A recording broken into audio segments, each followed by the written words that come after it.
వనమాలి అయితే ఝాన్సీకి ఒళ్ళు పడుతూ ఇలా అంటూ ఉంటుంది. ఆ స్వర ఎలాగైనా సరే బాబీని తన మాయలో పడేసింది కదా అమ్మగారు, అలాగే అభిసార్ని కూడా తన మాయలో పడేస్తే మీ పరిస్థితి ఏంటి? అభిసార్ని అలాగే బాబీని వాళ్ళిద్దరిని కూడా తన మాయలో పడేసి తన వైపుకు తిప్పుకుంటుంది.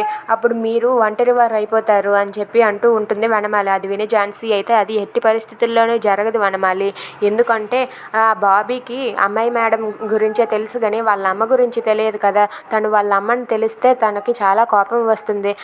అభి చిన్నప్పుడే వాళ్ళ అమ్మ చనిపోయింది లేదు అని చెప్పి అంటూ ఉంటుంది. ఇంతలో అక్కడికి అభి వచ్చి, ఝాన్సీ నీ కారు కీస్ ఇవ్వా, నా కారు ఇంకా సర్వీసింగ్ పూర్తి అవ్వలేదంటే నేను ఒక చోటకి వెళ్ళాలి అని చెప్పి అడుగుతూ ఉంటాడు. అది విని ఝాన్సీ అయితే ఎక్కడికి అభి అని చెప్పి అంటుంది.